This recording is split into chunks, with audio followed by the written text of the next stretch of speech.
Yo, Yo, GM. GM, how's it going, everybody? Welcome to our Wednesday stream. Hope you're having a wonderful day. Hope you brought the alpha because I don't know if Tagline did.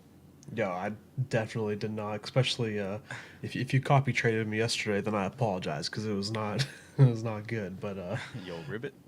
yeah, we can talk about that later. But yeah, it's just we'll talk about the market. But yeah, hopefully everyone's doing good on this Wednesday, middle of the week. We had a lot happen the last couple days. I felt like Mm-hmm. yesterday was just jam packed with project releases, reveals, all of the stuff going on. So we're gonna do like a little rapid fire section a little bit later to recap everything that happened.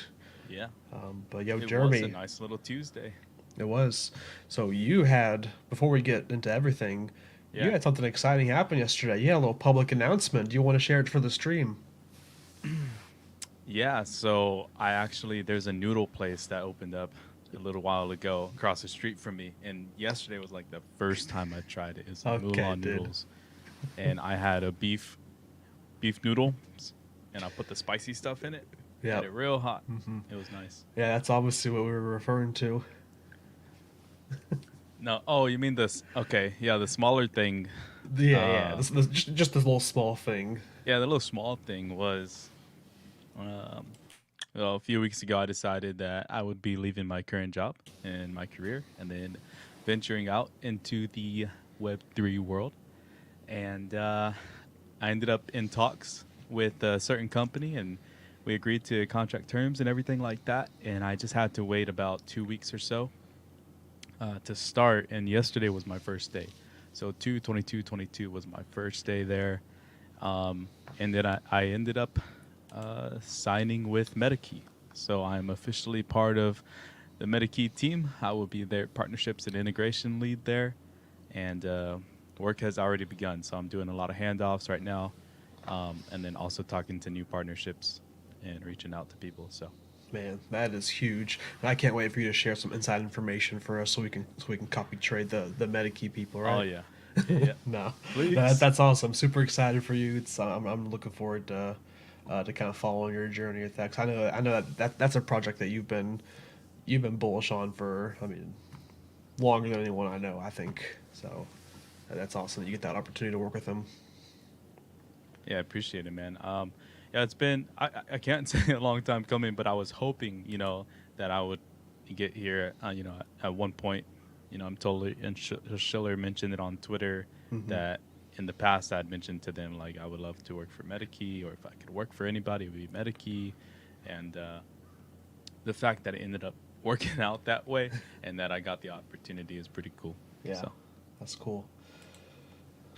Well, let me get my screen all set up here, and we can jump right into our usual starting point. Which it's gonna be kind of weird today hmm because I was looking at the top gainers. There's not a lot going on right now, so we can jump into that though. Um, Gonna pull up Flips.finance. So we've got sweet. Treeverse. That's actually new. They just had this recent jump up. hmm But I think the main one I wanted to point out was this one that it's dropped a little bit. Actually, this morning it was at 1.7. So since I put this together and put our doc together, it's dropped almost point 0.3 in that time. But three landers revealed yesterday, and they've been on kind of a run. Have you been involved with these? Do you like them? Have you seen them? Three landers. Oh, I'm getting some echo. You're getting Oh, some wait. echo. Yeah. Hmm. I don't know from where. Let's But see. Chat, are you hearing some echo? yeah, chat, let us know if you're hearing it. I If you're can't not hear hearing it, anything. I can deal with it. But anyways, three landers. No, I'm not. I don't have any. Yeah, echo. Uh-oh. What if we? Yeah, so it's the screen audio, whatever audio source you shared. Oh, yeah, yeah, yeah. Yeah, Gotcha, I just gotcha. muted it though. No worries. Perfect. So we fixed it. Yeah, three landers I do not Yeah, yeah. have. I've been following them. Actually, the person who let me know about them was Schiller, and I don't Right. think like he was the first one to tell the server or anything like that. But I came into the conversation. He's like three landers, blah blah blah, and so I took a look at them. I thought They were like a neat, um, not completely unique design, but unique enough to where they had definitely had their own style. I just don't know much about the project. So Yeah. Yeah, I mean that's. I mean, when we look at these 24-hour changes, there's a lot of the projects I'm looking over here. There's not a lot of like popular projects, like not a lot of the big players. We got Treeverse, we got Metroverse. Some of the lands are still having a nice little run, but hmm across the board, if we go to the flip side of this, this is more common. And there wasn't even really like a project where I can just pick out like, yeah, we can just pick out, normally we pick out a couple of these that stand out, but I yeah, mean it's basically across the board in NFTs right now. It's If you're holding a project, it's probably less today than it was yesterday or the day before or the week before. oh, So it looks thanks, like man. Yeah, I appreciate the good vibes. hey, we're still vibing. The prices don't affect my vibes at all. But and instead of pointing out a few of these to talk about, I just kind of wanted to us to talk about maybe our general mentality going into a quote unquote bear market. Like I don't even know if we've seen a bear market yet. Do you think we've seen a true bear market for NFTs yet? There was maybe one time I can't remember the exact little period. I don't know if it was like October, November, or maybe it was even early December. But I mean, stuff got pretty rough there for a while. Um, Yeah. but I would say even that was like a small bear market. So stuff like this, day to day, 24 hours, um, even 20% is honestly, I don't think enough. Even over 48 hours is like a bear market. I would think it would Hmm. have to happen over like 1 to 2 weeks at the very least for me to consider it like a true bear. You can have like bearish conditions, but Yeah. it's not going to last long. Yeah. I think it was back in like October. We had like that month long October bear market, NFT dip. I don't even know if I would consider that a bear market because I guess in my head when I think of bear market, I think of like 6 months plus, and hmm it's just like you start getting worried, people start freaking out, you start like questioning everything, and I know a lot of people that had those thoughts in October, but I think a lot of people realized how overextended they were in these quote unquote illiquid JPEGs. hmm It kind of feels like we're on maybe the verge. I mean, I don't want to bring down the vibes or be all doom and gloom, Don't say but it. it does kind of feel like we're entering another phase that we had coming up like in last October. Like we may have, it may not be a month long, maybe it's a few weeks, maybe it is the same length, but it kind of has those feelings of where we may be entering a market wide dip, and we've had so much liquidity sucked out of the ecosystem with these just high mint prices. We have all these drops that keep coming up, these scams, these cash grabs. It's a lot going on. It just kind of feels like maybe we deserve it, you know? Yeah, I mean, also I think it depends on which sector of projects that Yeah, that you're into and that you're invested in.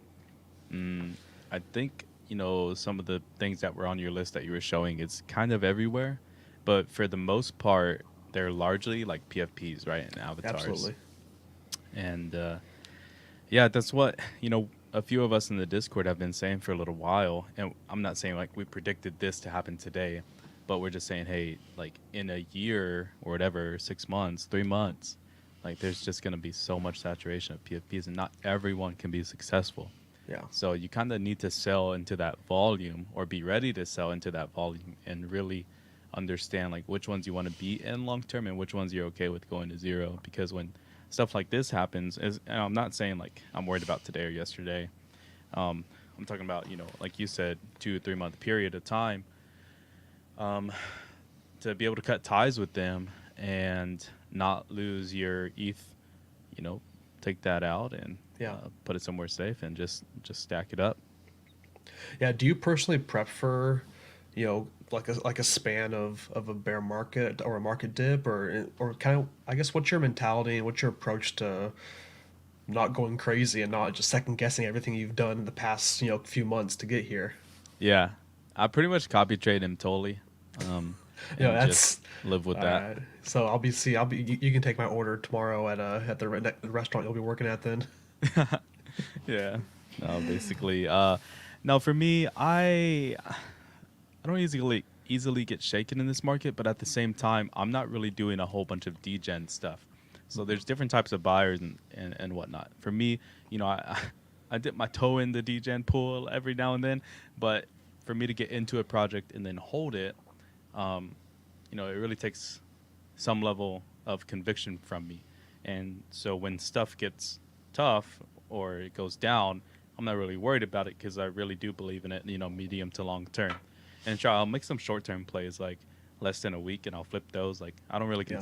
consider that degen, but you know, um, some stuff, for example, that would have been too risky for me, and it's not all W's or L's. Like Dead Friends, like that was too risky. Or sorry, Dead Fellas. Um, that one was like I didn't see the future in that, and I didn't participate. And then I kind of paid for that now, right? It's Hmm. obviously like a big W. Um, then there's tons of rug projects or other projects that just absolutely Yeah. failed.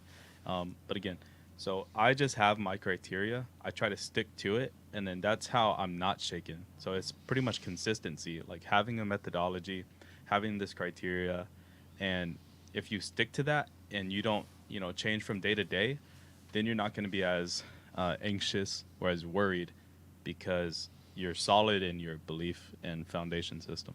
Right. Yeah, I think that's great, and I think heading into this current market we're seeing, I think I'm taking the approach that I'm really staying away from buying secondary. This is kind of the conversation I had with myself this morning.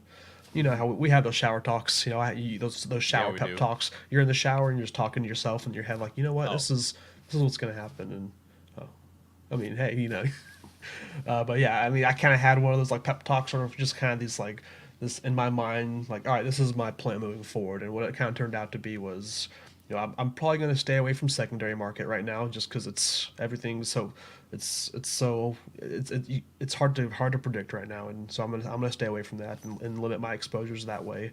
If I am minting something, if I don't have conviction on it, I'm really only going to mint it if I may be whitelisted or if it looks like pretty popular, like it's going to sell out, and I can get it in a hmm good price. But I'm probably going to sell it within the first 24 to 48 hours, unless I have conviction and holding long term.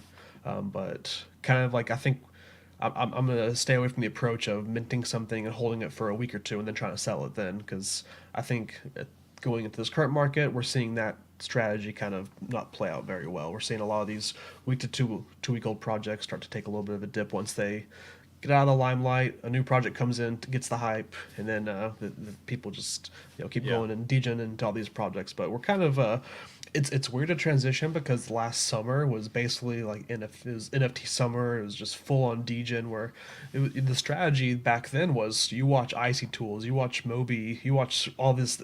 You watch what's minting, And you know, anything gap. that pops off, you Yeah, just get in. yeah, yeah. Oh, Yeah. you see gas spike. Well, you look. Why is the gas high? You look like, oh, this project has 3,000 mints in the last 10 minutes, and it's going to sell out in the next couple. Go mint it right now. Like you literally just watch those activity feeds, and you minted everything that was going to sell out because it was almost a guaranteed 2 or 3x. And we're kind of away from that now. You can't do that. I tried doing that like a few weeks ago, just as like a I guess out of curiosity to see like what would happen, and it was down bad. It was down real bad. So it's interesting how we're changing our mentality and our approach to this, and I think this bear market's really gonna kind of show people that are newer to this space. It's gonna hopefully it doesn't scare them too much, but maybe it'll tell them like, hey, you were a little bit overexposed, and now it's time to take a step back and reevaluate your plan. Yeah. I like that approach, and just I'll add on one thing to that is for projects that I really do enjoy or I like or I believe in, like I'll hold them through reveal, even though I know there's gonna be a little bit of a price dip. I just kind of eat that and just tell myself like, that point, whatever it may be, point one, point two drop, it's not gonna be really worth me. Yeah.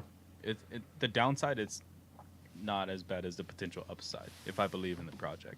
But if I don't care for the project and I just want to make money from it, like I'm absolutely selling before reveal. Yeah.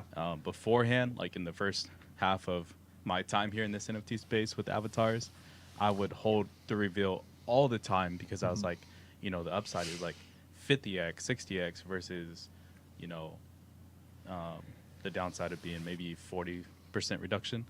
But now I kind of divide it into, if I like it, I'll hold the reveal. If I don't like it, I'm just gonna sell before reveal. Yeah, yeah, absolutely. What do you think?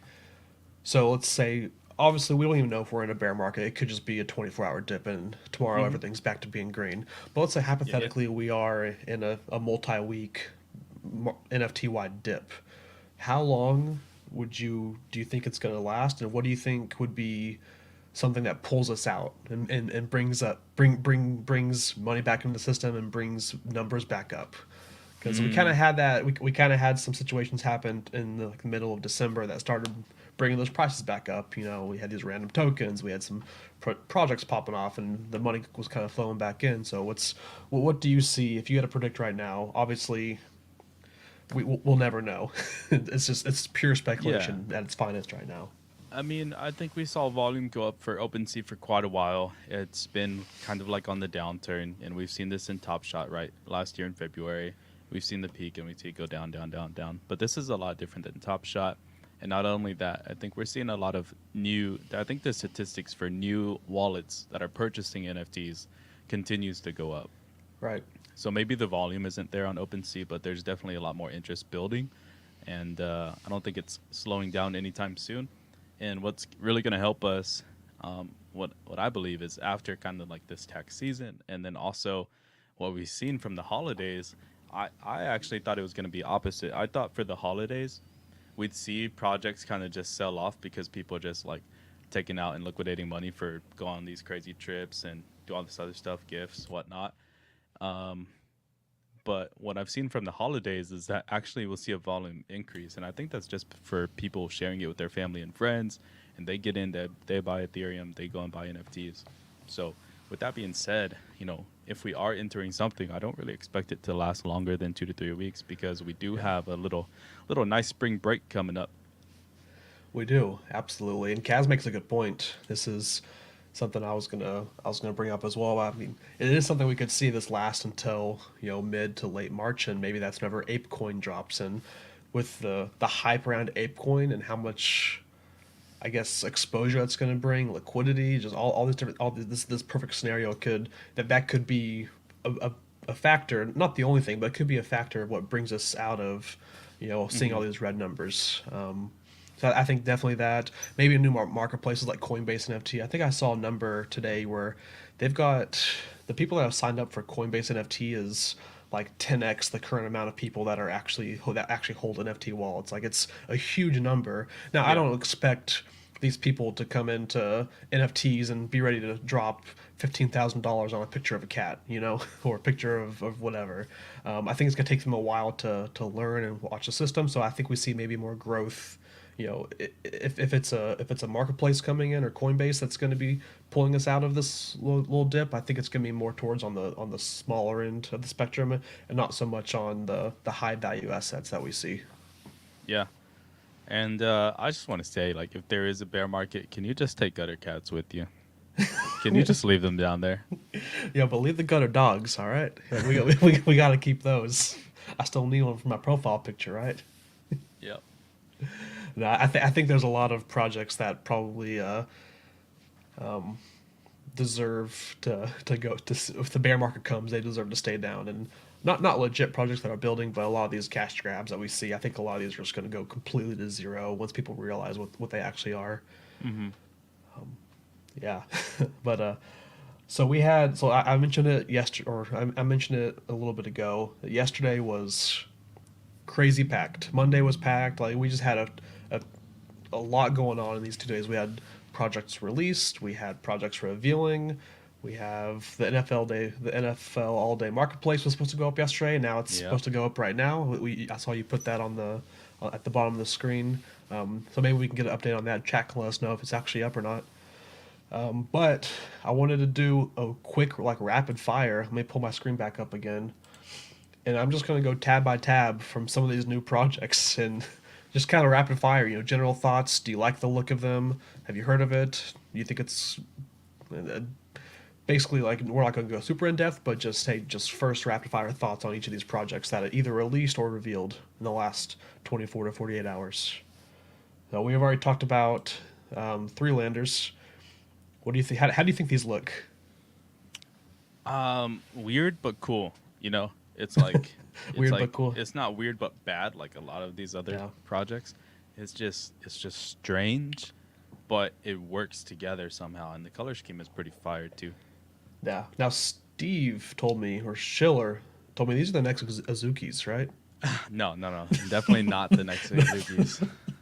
You know, I just know Kaz is in the chat. I know he loves these.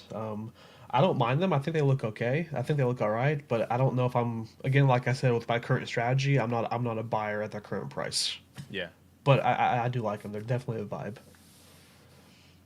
We had so the orbs revealed yesterday. I don't know if you had a chance to look at these or Hmm. listen to them.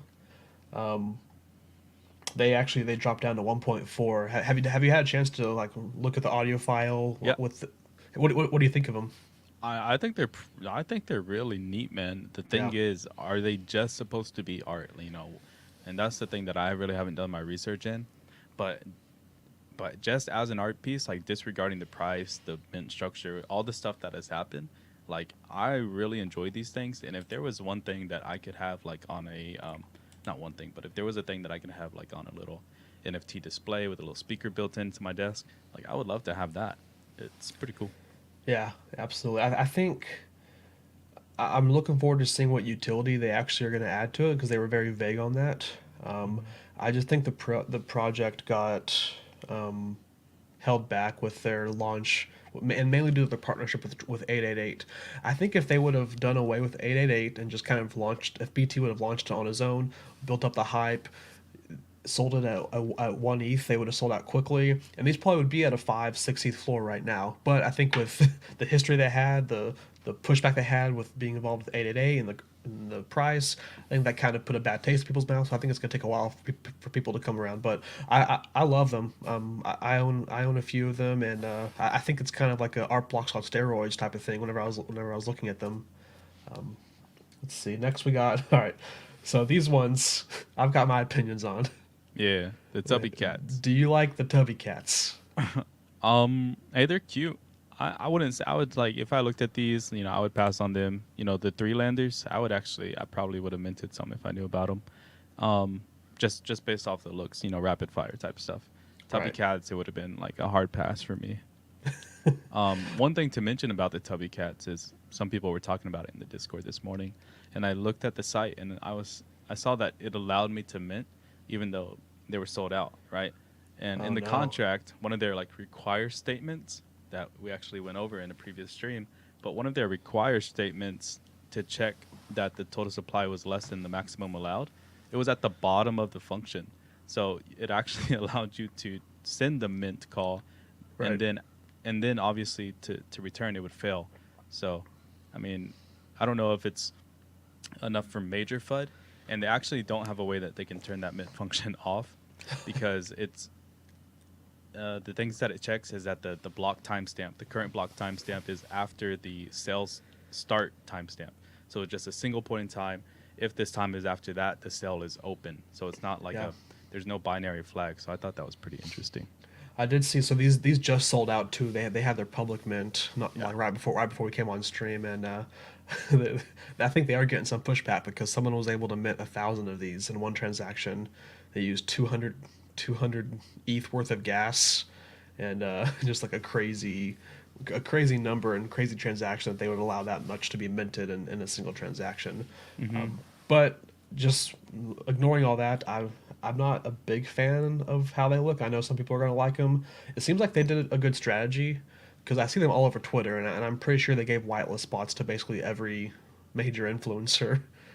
So they're already getting that kind of they've already gotten that Twitter pump a little bit. They got to point 0.8, now they're back down to 0.5, 0.55. So curious to see where these end up. It is a higher mint size project because there's 20,000 of them. But yeah, that's the Tubby Cats. I know some people in the Discord really like these, so we'll see.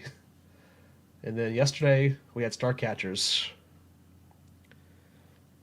Were you on the Star whitelist? catchers. Were you on the whitelist for these? Yeah, it was. Oh, did you mint them? I did mint them. I got my two, and again, I kind of put the stuff in the Shillerverse Discord, kind of my take on them, and my take was basically that I would not be a buyer at the current prices that I minted at. I mean, Right. not the mint price, but the secondary price. The secondary price was like 0.86 or so at the time, 0.85. And I was like, hey, I would not, if you're not on the allow list, star list, do not mint these. That was my take. And then I said, even at point 0.4, point 0.5, I still don't know if I would buy. It's just kind of like too risky to me.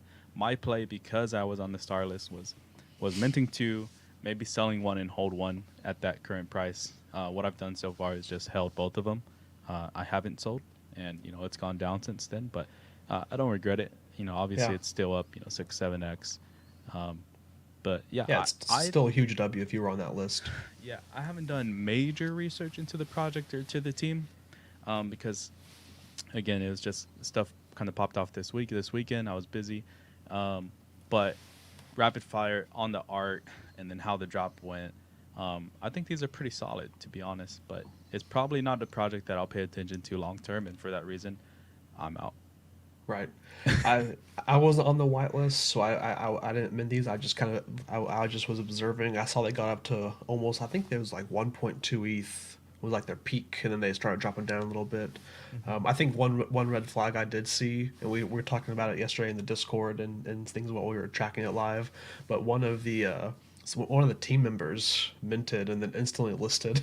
Was selling, yeah. I It don't know was which like role. selling and then kept undercutting and undercutted like 3 or 4 times before two of them sold. But I looked online on the website and it was like their head of marketing and one of the graphic designers, which is kind of like a weird thing to me. It's like, why should I buy this if the team is listing them underneath of like cutting the floor?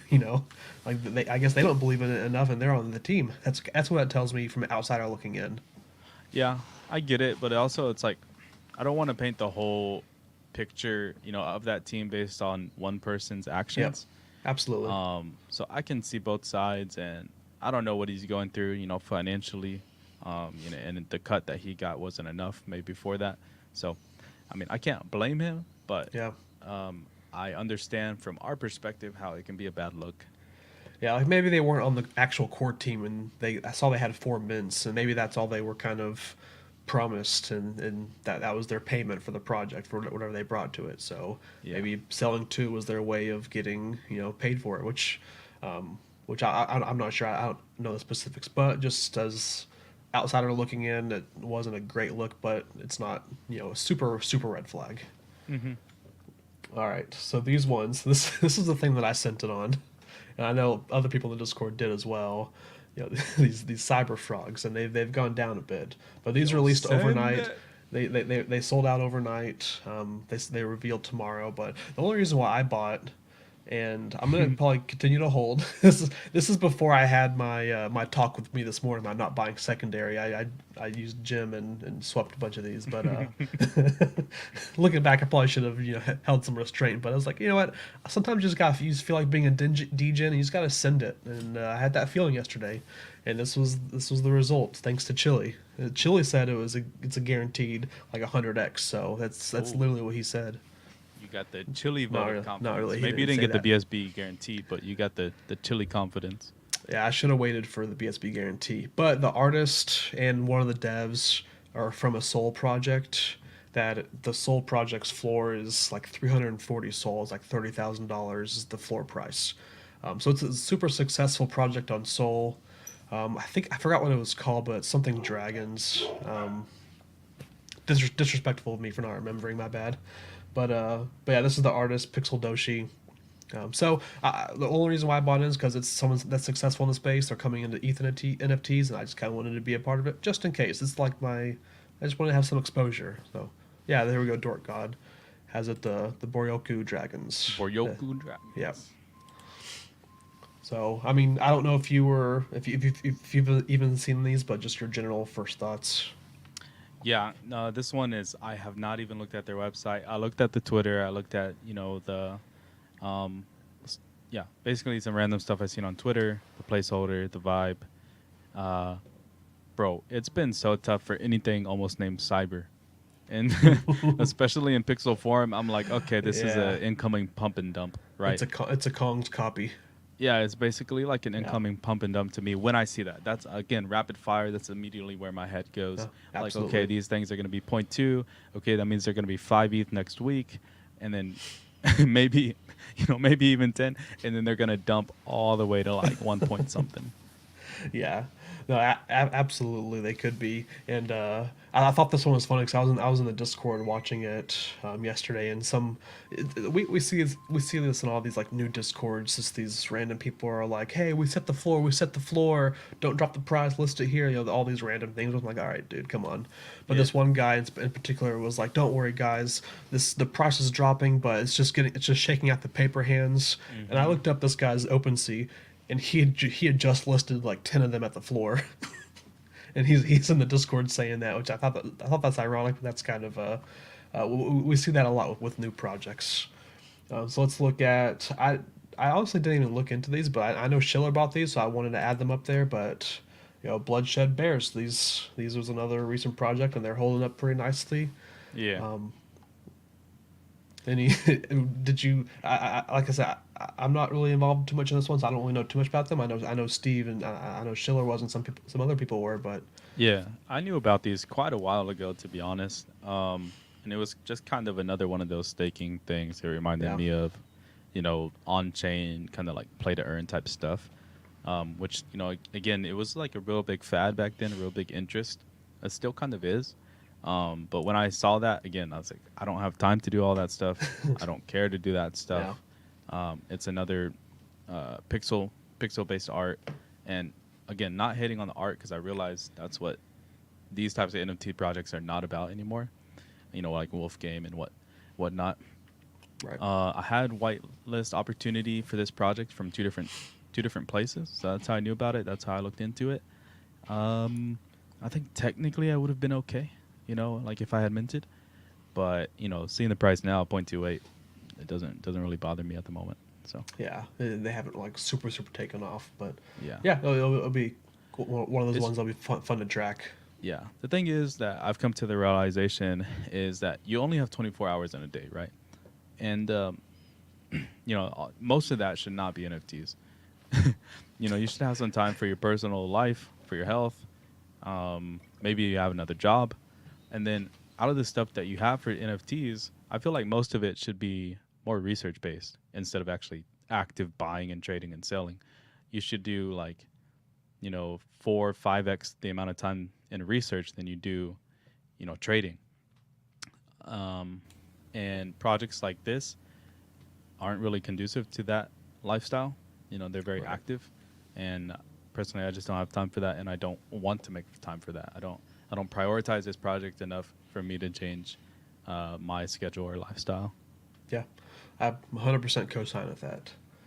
So the next one we've got the Dead Friends revealed yesterday or last night. I don't have any. I used to have Dead Fellas. I sold out of them, so Yeah. I wasn't involved in the Dead Friends. I mean, just looking at how these look, is it what you expected? Is it better? The way they look, it is what I expected. I would kind Mm-hmm. of put it at mid. But in terms of Dead Fella's style, I mean, I think they hit this one kind of out of the park in terms of being in sync with their other style. But on my personal grade, would just be like mid, like B, Yeah, C plus, something like that. But again, that's not the point of it. And actually, this is something that I'll probably keep on my watch list at 0.62. I don't think it's too terrible. I think people will look to. There's probably more sell pressure, I would think. So I'm gonna continue to watch these, see if they go down, and I wouldn't mind scooping up a few. yeah. Like the ones on the higher end, I guess. Like I think I'm more okay with like this like mutation like Yeah, tiger dinosaur look than I am with just like the like these floor ones. I'm just like, okay, yeah. these do nothing for me. I But agree with that.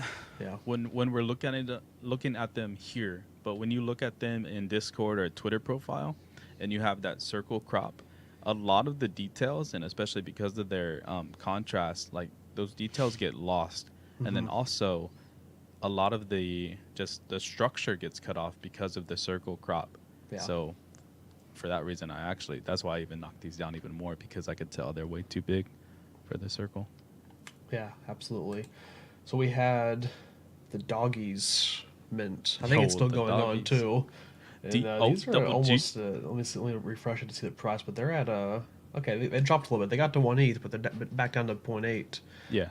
I didn't fill out the form in time, so I wasn't part of the whitelist, but I think you were, I right? was. I was. I didn't know what time the mint was happening, and I honestly didn't care too much. When I didn't think there would be. Okay, I can't say I didn't think there would be a demand. Uh, I just didn't prioritize it enough to Yeah, stay up to date with all the mint prices and whatnot. I was like, okay, these are probably gonna be fire, a little banger. I didn't expect point 0.8 or one off the rip. Um, but yeah, I was on the allow list. I did not mint. I think it's cool if he kind of delivers on the things that him and his team are promising. Um, I don't know if Sandbox and the other thing that kind of scared me about this is that it seemed pretty dedicated to Sandbox. I don't know if they have like an exclusive agreement for these things, or if they'll be able to kind of port over these, uh, avatars and remodel them, obviously with higher fidelity, yeah, into other metaverses. But that's kind of one thing that worried me is like, okay, can I only use these or not use these, but will these only give me a 3D avatar in Sandbox, or is it going to be other stuff? And then also, like, I don't want to be Snoop Dogg. Like, I could care less about him and what he does, and I don't want to look like him. I don't want a version of my avatar to be him. I'm not as I don't listen. I've listened to Snoop Dogg like 5 times in my life, and that's yeah, been in like halftime shows and other stuff like that. So, um, just not a yeah. fan. Looks like BSB says Snoop is the one celeb project he's not going to bet against in this space, Hey, he's which been very active in the NFT scene, and he I don't has know if been. that's from his social team or whoever, his manager, assistant, blah blah blah. But regardless, he has put it out there. He has said yes to those things, Yeah, and whether or not he's learning or educating himself in the space, I don't know. But I can tell, or I can give him for sure, like him and his team have been very active here. But that's the bare minimum that they can do if they want this project to succeed, right? yeah, absolutely. I just imagine the one like the number one rare Snoop Doggy or the doggy. It's just going to be like literally gold everything, Yeah. and that's it. Like just everything's gold. Um, I wonder if we're going to see the. Are we going to see the color red at all in this collection? I don't know. Knowing Snoop Dogg, we know he likes the color blue, Yeah. not so much red. But I'm curious to see what these look like when they reveal because, um, yeah. But yeah, like BSB said, with with Snoop Dogg, with how he's been in the NFT space, he's someone, it's not just someone that came in to the NFT space, bought an ape, and then 2 days later, like, hey, I got my own project here. Mm-hmm. This Snoop's actually been in the community. He's been around. He's been around for a while. So yeah, it definitely looks like it's something that could have long term potential.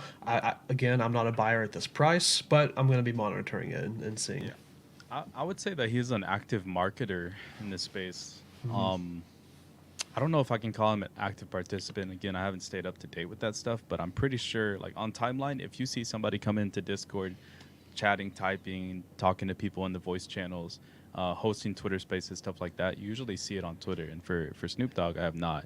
That's It's pretty true. much just Yeah. been a one-way type of communication. Like, hey, here's our ad, here's our marketing push, blah blah blah. So. Um, Yeah. do I dock him for that? I don't know. I mean, again, he is doing more than most celebrities that come into the space, um, but it's still not up to that level of Yeah. my expectation. My first memory of Snoop and NFTs was whenever he discovered Bored Apes, and this is after they already had a pretty good run, and Hmm. he came in and was asking. He's like, "All right, who can give me a gold one?" Like Yeah, yeah. like I asked him for a free gold ape, and I think he learned pretty quickly that the apes actually have value. It's not like just some random project that people are going to send to his address. Yep. All right, last one they revealed yesterday, the Serial Club. Hmm. So, were you on whitelist for these? I know several of us were. Dude, I Ooh, I had the role in Discord and I missed the wallet submission. So technically, no, I was not on it, but I should have been. gotcha. Yeah, I was on whitelist. I minted my one and sold it I minted it and sold it within like 5 minutes. And Nice. minted it, listed it at the floor, sold it for What 0.18, was that? and I moved on. Okay, 0.18. What was the Yeah, mint price? 0.18. 0.11? Mint price was 0.05. 0.05. Okay. Because yeah, the Dutch auction um, Little decent, ended little at point snack. 1, and then yeah, Little bowl of and, cereal for the morning. Not bad. yeah. 3x. But they've actually had a lot of fun come out against them. Like Uh-huh. looks like rightfully so too. Looks like this team has been involved with other projects that have rugged or soft rugged in the past. So Yeah. I think they're starting to get a knock there. But this is a project that they did a pretty good job of getting in all these discords, getting the hype around it, building the hype, and basically Yeah. access these different communities, give them whitelists. Everyone goes crazy for a whitelist, a lawless, whatever, and then you build this kind of artificial community around Yeah. these roles, and then what comes out, people look into the team, they look into the founders, and they realize, what, these aren't really the best people. They're probably just here for the cash, and that's kind of what happened here. Yeah. It's hard to, decipher between genuine and kind of like synthetic hype and interest in these projects. And, GGs are credits to, people's marketing and social teams who are able to do that. Um, I don't know if it's too complex. I think I actually saw somebody do a test like a month ago where they took a brand new Twitter account, and they were able to grow it to like 50, 60,000 based off of like generating some fake hype for an NFT project. And they said, the danger of this is like we could have minted, like we could say, the mint is tomorrow, and UD Gens would have given us millions of dollars Yeah. and we could be gone. And they were like, we're not doing that, but we just wanted to point out like this is something that's um, can be replicated. So Yeah. just be aware. How do you think these look aesthetically? And I just pull up the highest last sale, so we kind of see the higher end of the spectrum for Yeah. their. I can't tell a difference. They like, especially these like the second row and these like back three. They all look kind of similar. Yeah. I mean, I don't dock them for that just because Cool Cats has a lot of the same thing, to be Right. honest. Especially in that like more rare tier where within that higher tier rarity, there's not a whole lot of differentiation. So I don't completely dock them for that. Um, or else I'd have to knock Cool Cats too. But overall, it's not absolutely terrible. It's not dog meat. Um, I would say like a B plus. Ooh, that's generous. I feel like. Yeah, I mean the color scheme Yeah. is really what carries it, and then the cuteness. They're better than, or not better. They're kind of on the same level of Doodles for me. Yeah. Those are probably some fighting words for some people in the chat. Same level as Doodles. These. Yeah, the art wise, yeah, Rapid Fire, they're definitely on the same level of Doodles. Yeah. I mean, they got that basically the exact same color scheme. They got the puffy jacket. The only I thing mean, different is they got better eyes, better mouth. the eyes are in the right spot on this one at least. Yeah, All right, so that's our rapid fire. Like I said, there was a lot happening yesterday. If you were yesterday, like you mentioned, it's not good to be glued to your computer for 24 hours a day for NFTs. Yesterday was very easy to do that with everything going on. yeah. But we also had something happen last night. Oh snap! We had a little reveal. We Uh-oh. actually not. I don't want to say a little reveal. We had a big, kind of Uh-huh. hyped up reveal. Yeah, yeah. We had the Mega Mutant. The third to last M3 serum was used. They had a Twitter Spaces and a big event around it. Were you in the Twitter Spaces, listening in, or? Just for a bit. Okay, Yep. yeah, I was in there for a bit and I actually hopped off for dinner, like right when they were about to do the reveal. So it was really cool. I enjoyed the spaces. They brought up, they actually had Garga and and V Strange, the It's a little CEO, surprise. they actually have them on stage talking, which I think that's really cool. Now that I think the founders are doxxed, they're starting. It looks like they're starting to speak out more and kind of be more involved. A lot more hands on in the community rather than just staying behind the scenes in the shadows. So it was kind of cool hearing them talk, answer some questions. It was good, just getting people from the community, basically just reliving the past 9 months of the apes, and just kind of everyone was just like, man, this is what happened, and now we're here. And it's so nostalgic. I feel like you were there. A lot Now of we're people in the here. chat were there. We minted apes, and that like those first few months was just so nostalgic. Like Mm, I'm you'll always take gonna me remember that. back. Yeah, take me Yep. back, man. It was just so nice. Like at the time, it was like one of the only profile picture NFTs, so there wasn't like 1,000 discords we were all in. It was basically just like the Bored Ape Discord and maybe a Top Shot Discord. So it was just the timing was so perfect. It was so nostalgic, and it was just so fun. Reliving a lot of those moments last night on that Twitter Spaces as a lead up to the reveal. So I want to pull up the picture for the reveal, but I'm assuming you saw it already, right? Yep. I've seen it. Okay, so let's pull it up.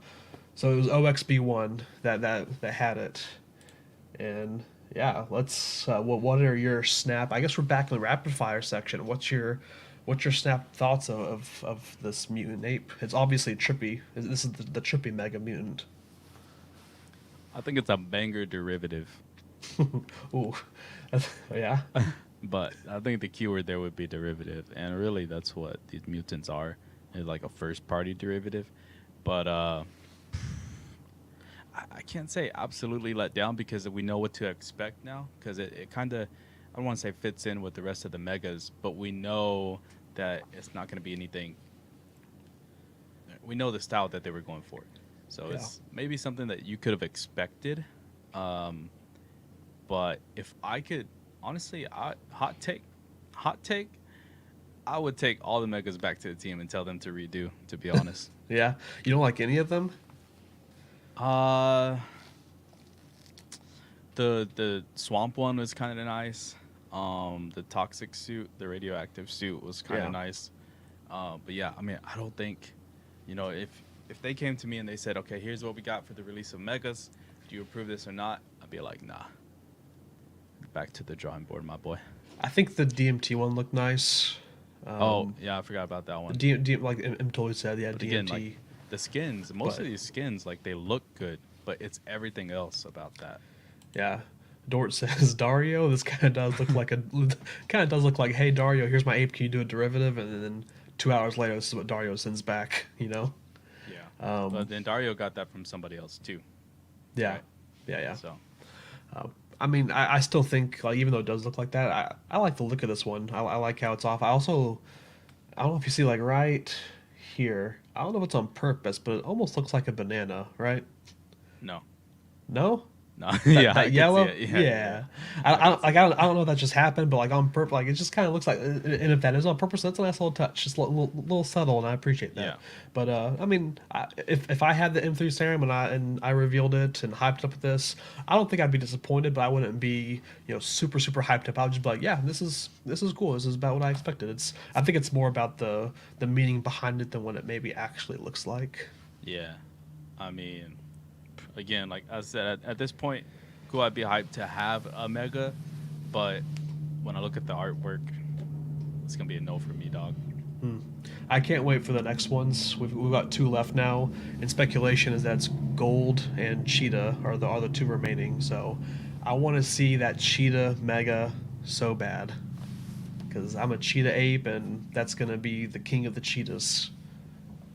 Yeah, DSP has a really great question. I'm sure that you were probably gonna get to it. Um, I know you're gonna ask me for my rapid take on that, probably. And so I think he is interested. I just saw on the timeline that he was in contact with the person, Hmm. through another party. He got into contact with them, and they're kind of negotiating. But I truly don't believe that. I mean, I don't know how much money Deepak has, first of all. But even if he had enough money to pay what the other guy should be asking for, I would not buy it if I were Deepak. Like, you Yeah. know, so basically, if I was the owner of the last one, other than Deepak, I would have my price set so high that nobody should want to buy it. Yeah, and I think right now it is listed on OpenSea for 4,200, like basically 4,2069 ETH, but it's like Hmm. 4,200 ETH. So it is a pretty penny. But you think about it, Deepak is the one that just bought that Alien Punk for 8,000 ETH, a week or two ago. Yeah, So you think about it that way, that's half the price. yeah, The only way I would purchase this if I was Deepak or if I had the funds, if I had a plan to basically build like an event or something around the reveal that kind of brings me back some of that money. You know, you can get sponsors, you can get like a live event, you can have this huge reveal party that would be like a huge marketing opportunity. And that in that situation, I probably would do it then, Yeah. because I basically would just view it as a marketing budget, not just, hey, I'm buying this JPEG or I'm buying this picture. It's there for a purpose and there to create this huge event. Yeah, I get it. Um, I think, kind of like what Zach and you were saying, or maybe a little bit of what you're saying, but Zach says, like, what if the two last mechas got together and did an event? That would Yeah, be dope. A yeah, super reveal, like he calls it. yeah. And if they did it at Ape Fest this year, I think like in person, Oh, that would be dope. yeah. I mean that's kind of like, I think my dream scenario is the last two happen, or at least one happens at Ape Fest. I Yeah, mean, maybe they have. I mean, they can hold these for 10 years and then reveal it yeah. then. So I think maybe we're getting ahead of ourselves, thinking it's even going to be this year. Maybe one's revealed this Ape Fest and the next one's next at Ape Fest, and it's just spread out over a year. I'd probably try to get like Adidas to be like a title sponsor or something like that. Some big brand holder of apes. Not Arizona Iced Tea, but maybe Adidas. Yeah, It's a Adidas super reveal, super mega reveal. That'd be cool. yeah. Maybe have a Jimmy Fallon host it.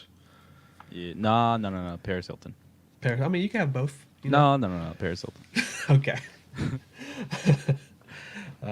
Yeah, I'm totally. You remember why Deepak is called Deepak? It's for those deep pockets. Deep pockets. Yeah, it's gonna be interesting to follow to see what happens with these last two. But if I had to pick out of the current megas, what my favorite would be, it'd probably be. I think I like the either the hazmat or the electric one. Mm-hmm. But all right, so we're gonna go into a new kind of, not really a segment, but just a discussion, and we've been getting some questions about it, and with the current market and what we've been seeing happening in NFTs right now, all these cash grabs and scams. A lot of people that are newer to the stream or newer to NFTs, maybe they're asking, Jeremy, Yo, dog. tagline, how can I spot these? You guys talk about these cash grabs, you talk about these scam projects. How do I know if a project is a scam? What are some signs I look for? So we're going to kind of break down some red flags that we look for when we're ever looking at projects. In chat, let us know what are some things for you look for. But I have my list. I'm sure you have your list. Do we just? Oh, he's already going off. I don't know what we're gonna do.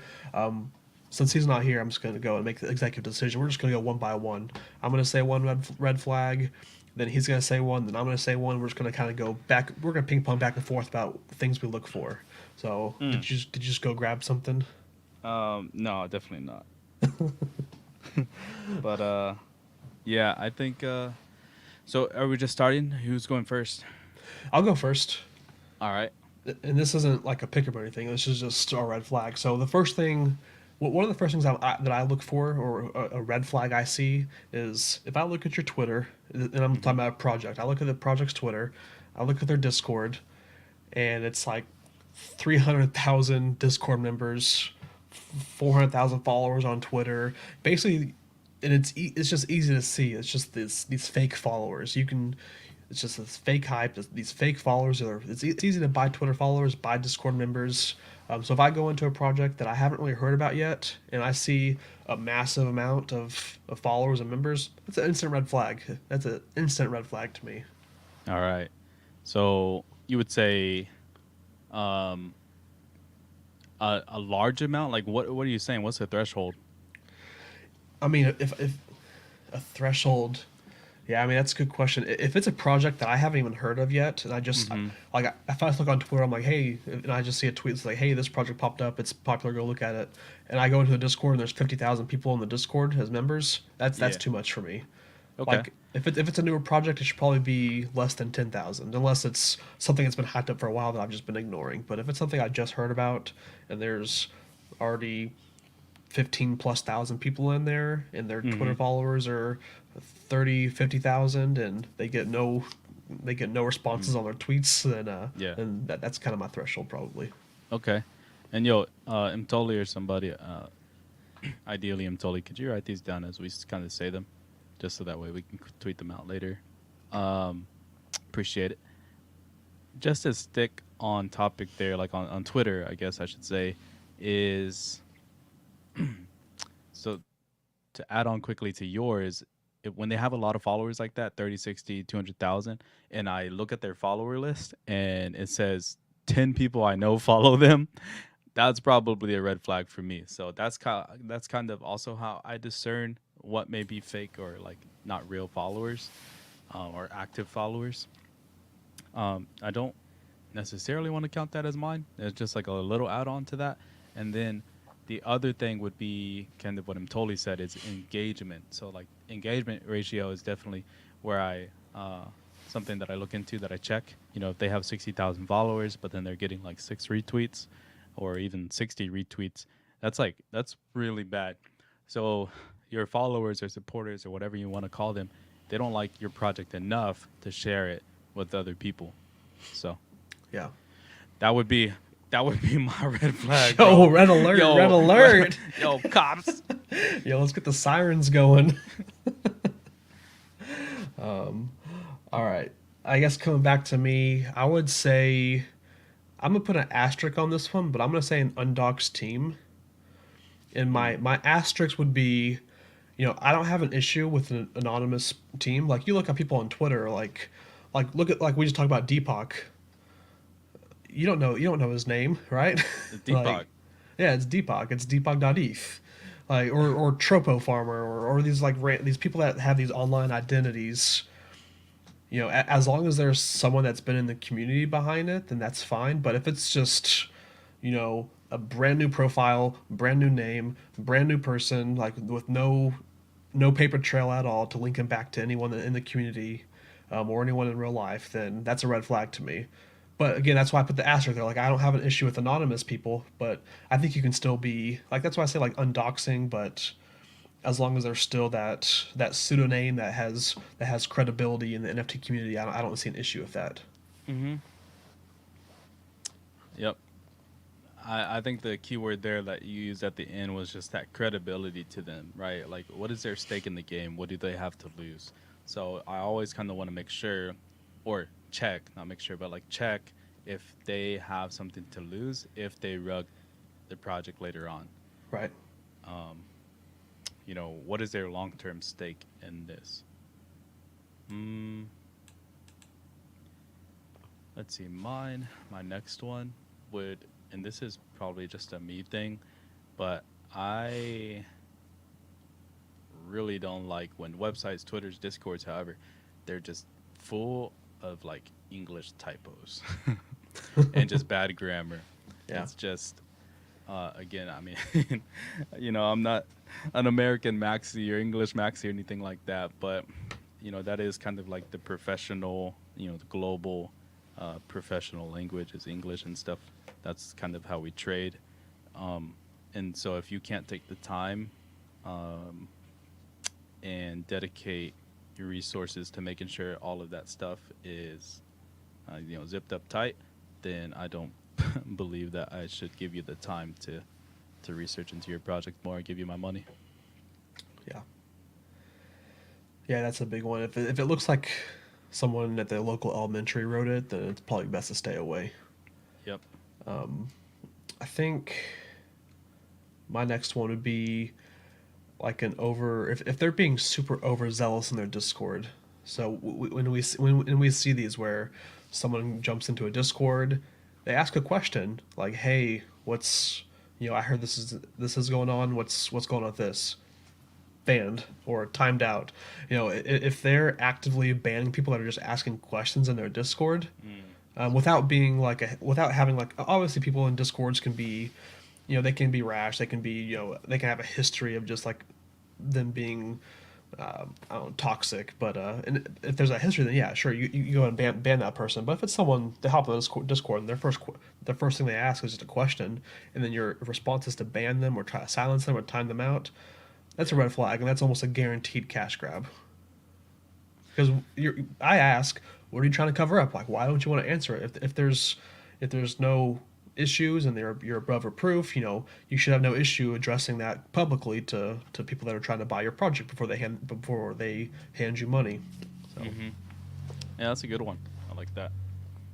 I think it's happened to me once where I may have made an inquiry to something. I had a question about the project, um, and yeah, just instantly got kicked out or banned.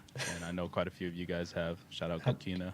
how dare you? Okay, well, Gokina probably deserved it. Honestly, Yeah, Gokina got kicked out of the Spotty Discord. You remember that the yeah, Spotty I Wi-Fi do, I drop? do. He got kicked out of it. Yeah, Man, but yeah, just getting kicked out for asking questions and the right questions and stuff that is just there to ensure that you're safe and other people are making a good decision. Um, Dang, my next thing would be, oh shoot,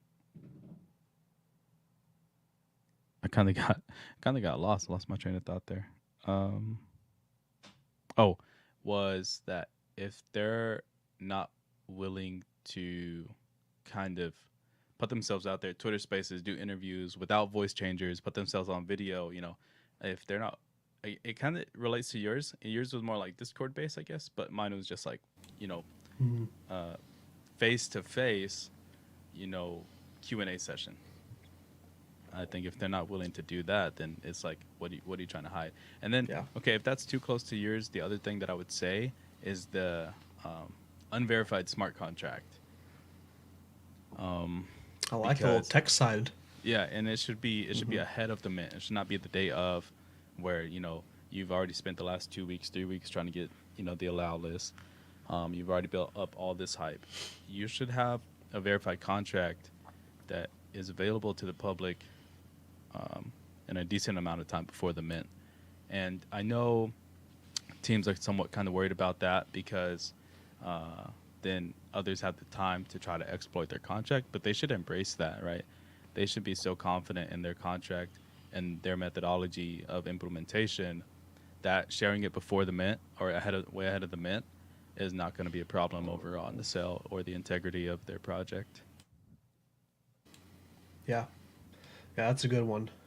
Um, I think so. Another one for me is if the founders or creators have any mention of a floor price. Mm. If they talk about the floor before the project's even released, then I'm out. They don't need to. There's no reason for them to guarantee a certain floor price or hey, we're keep list it under. We've seen these too in these Discord announcements where it's like if you list it under 1 ETH, you're being banned from the Discord. Dude, that happened to me, man. It's like, all right, well, I'm gonna list it at point one. Good luck, I'm out. Bro, I didn't even know they had the rule. It was Party 8 Billionaires Club. And I was just trying to get, a little money. I planned to rebuy. I was going to sell pre reveal, scoop up after reveal. And so I got kicked out for Party 8 Billionaires Club. And then also another another one. It was like something about rabbits or bunnies. And it's like a playable game and stuff like that. Mhm. And again, like I was super hyped for the project. I was even in the Discord chatting to other community members, and I never do that for other projects, outside of Shillerverse. And I Yeah. was so hyped, and I just sold pre-reveal. I'm like, I'm a scoop, and it actually didn't work out. They went up in price after reveal. It's like one of the few projects that do that. But Hmm. um, but yeah, I was planning to reinvest, and I got booted because I listed. Yeah, I mean, I always like to look back to like the super popular projects. Like, let's take Bored Apes for example. How many times have you seen the owners talk about the floor price in the history of Bored Apes? Negative one time. Z- z- Zero. Like, No, obviously, the ape owners it was have one time, like I think, it was one time. Yeah. for 100 ETH or something like that. Okay. I know they retweet a lot of stuff now, but like early on, like obviously ape holders always talk about the floor prices, but the actual owners, like the Hmm. creators, like they're focused on building, and that's kind of what I want to see in a project. I don't want to see the founders focused on their floor price. So that's a red alert right there. That's a red alert. Yo, come get him. You got some more? Uh, hmm. Oh, one red flag is if that there's consistent social or NFT influencers that consistently lead you in the wrong way, right? The bad way to projects that rug, or maybe they don't rug, but it's just not real um, hype, and kind of just floor falls out from underneath. If they consistently do that, and they're pushing a project that you're interested in, just probably not pay attention to that project, Yeah. and probably unfollow that person as Yeah. well. Um, That's part of like we see a lot of these new projects being really good at. We saw it with I think Squiggles. yeah, Like they got a lot of these like Twitter influencers to tweet about it and post about it, and people thought it was yeah, hype because people were tweeting about it. So it's just like this buildup of artificial hype because you can pay anybody to say anything pretty much. yeah. So And people can change. I get that, but like, it's not worth the risk, or my belief in them to risk my ETH, right? To risk my money. So it's kind of not once a snake, always a snake. People can change, but I'm not gonna get into a project that Cole is promoting, right. right? And that's just one example. I don't follow Cole on any of my 2 accounts, and 15. yeah, and I don't get involved with any project that he promotes. Right. Yeah, no, that's definitely a good one, and we see those repeat offenders pop up all the time. I guess my last one would be, and kind of what Crep is saying, like this over promising, but I would say like if you look at the roadmap or you just look at the project and it just looks too good to be true, it is. Mm. It 100% is too good to be true.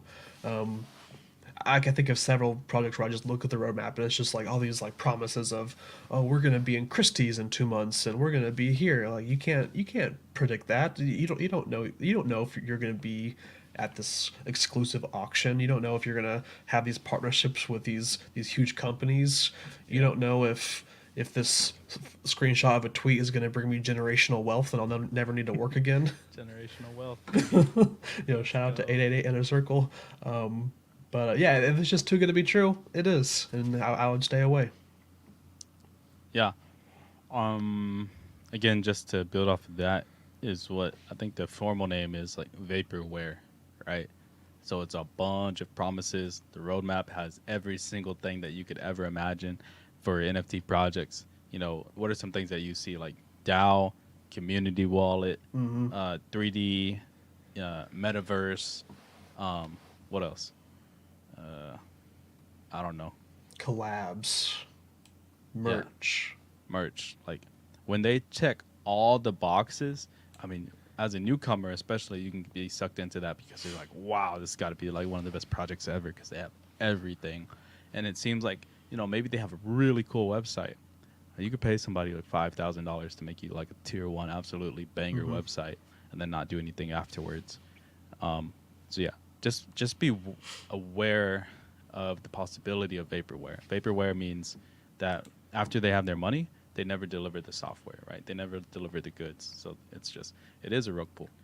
Um, but I think what we consider like the difference between rug pulls and like vaporware is maybe like rug pull is more maybe if the team's anon, um, they don't have much to lose, or maybe all the other stuff is kind of like crappy, or maybe it's just a rip off of another project. I think we kind of associate that with more like rug pulls, and then the vaporware is like, okay, this is genuinely a hype project. Maybe like hype bears. Um, what are some other ones that kind of come out? Hate beasts. Mm-hmm. Um, so I'm not calling those vaporware. I'm saying those were projects that I would consider more like vaporware potential versus like rug pull potential. Yeah. So Dort has a question. What do we think about projects that have no roadmaps? We've talked about the one end where it's like too much of a roadmap or it's too much of a cookie cutter that it's a red flag. But what about no roadmap? Is that positive, negative? Does it depend on the team behind it? Yeah, I think it's a summation of variables, right? And attributes of the project. So for no roadmap, I personally, I wouldn't be out when I saw that. I would have to look at a lot of the other stuff. So maybe if they renamed it instead of a roadmap, maybe they broke it down into different sections, Mm-hmm. right? Like here are don't know if phases is the right word, but milestones, phases, and then also if they had a section for benefits specifically, utilities specifically, because a lot of projects, what they try to do is kind of like bundle all of that into one and just call it a roadmap, right? So when hit 25% sellout, or maybe it's not even attached to sellout anymore, but it's like, oh, if we do this, then we'll do this, then we'll do this. If you just give it all to your holders, that's probably like just a better way. These are our benefits. This is our utility. This is our 1 month picture, our 6 month picture, a 1 year, and this is how we're going to get there. So don't tell me what you're going to do and tell me that I need to help you achieve something to do it. Give me everything after the sell Hmm. and have a quite a bit ready to go, and then also let me know that you understand what it takes to get to that major milestone in a year. Yeah, yeah, absolutely. And I don't have an issue with projects that don't have a roadmap because a lot of these, like, I mean, BSB brings one up, the MFers. It's literally no roadmap, no Discord, no Twitter, no nothing. It's just like a community that rallied around it. But it took that community a while before it kind of took hold of it and really made it run. But if a project has no roadmap, I don't see it as a red flag initially, especially if the team behind it is, if they're not a non, if they're builders in the space, and Hmm. there's always gonna be hints at like it's not a roadmap, but things are still gonna be attached to us. Like there's gonna be value down the road, and Yeah. I like the idea of under promising and over delivering.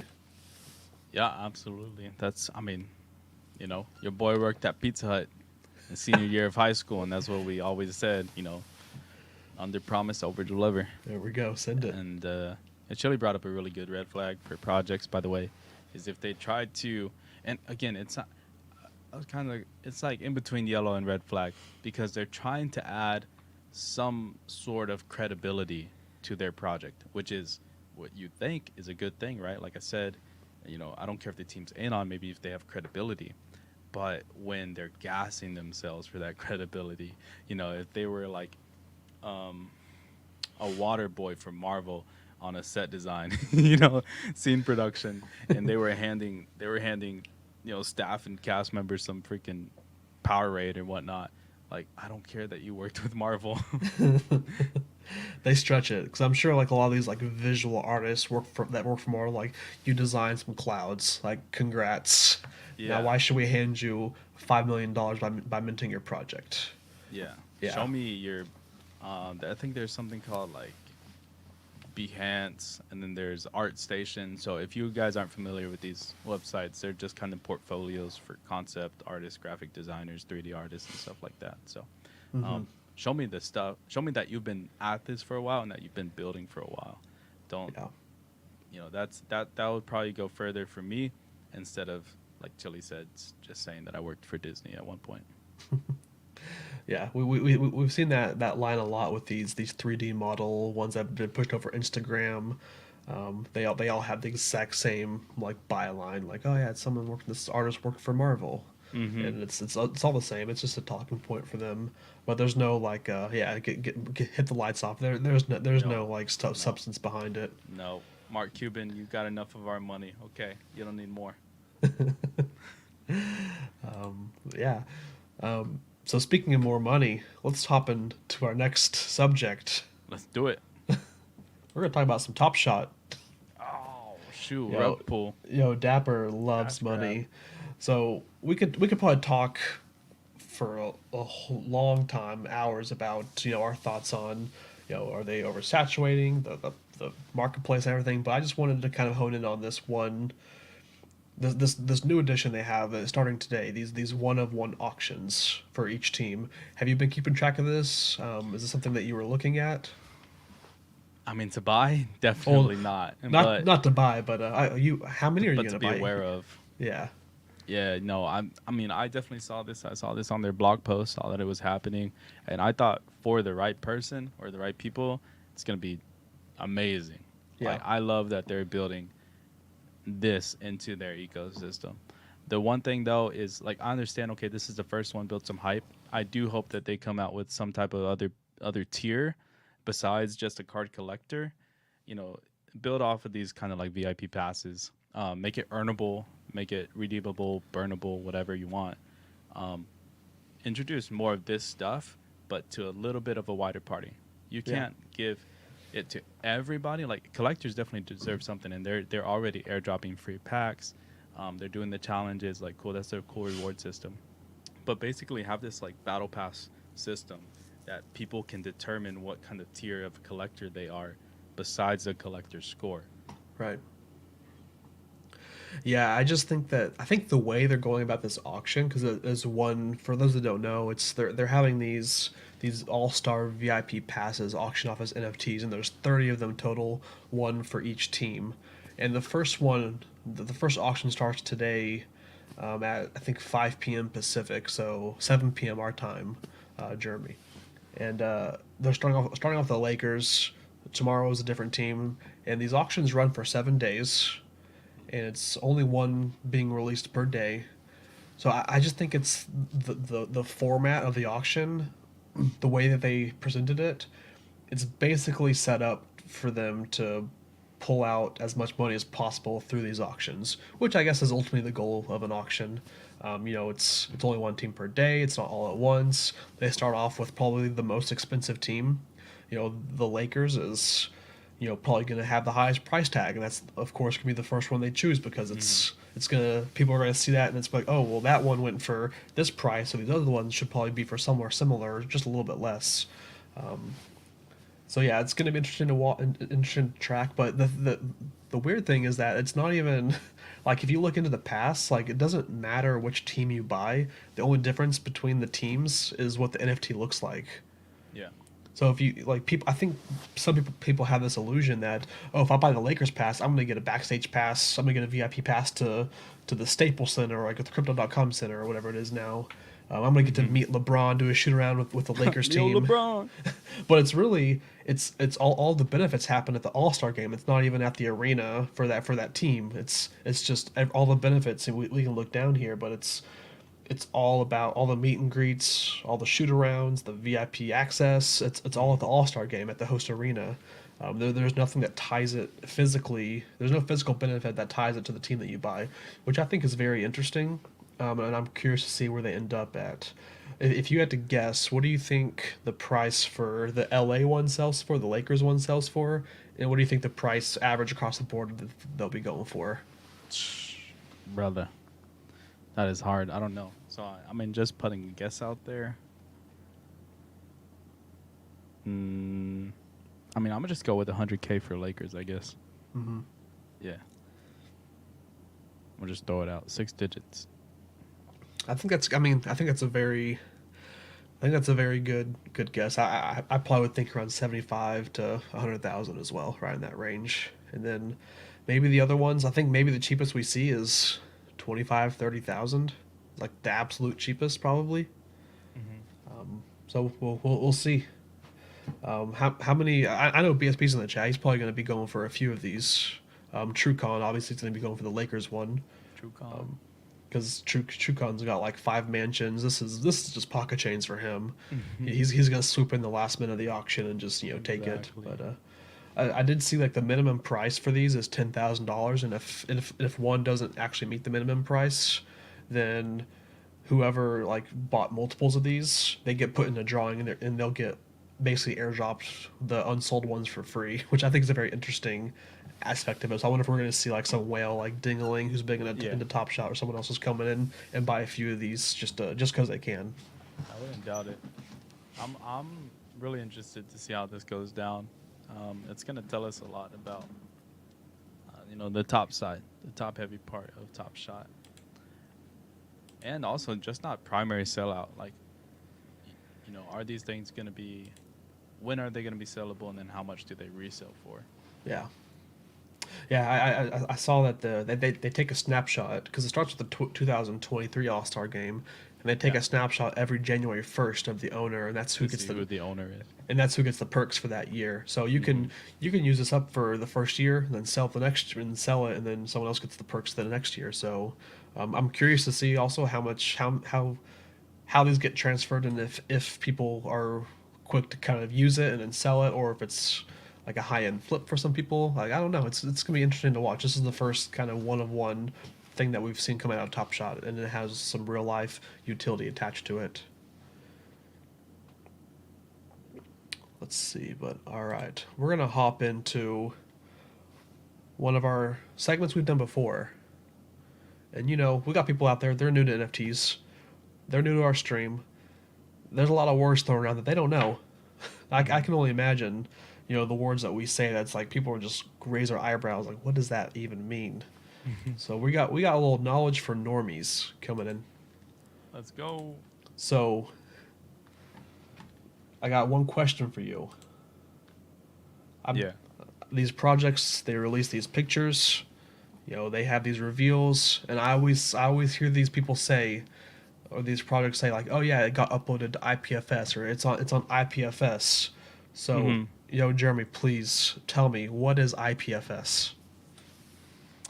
All right. Well, TrueCon taught me this. Okay.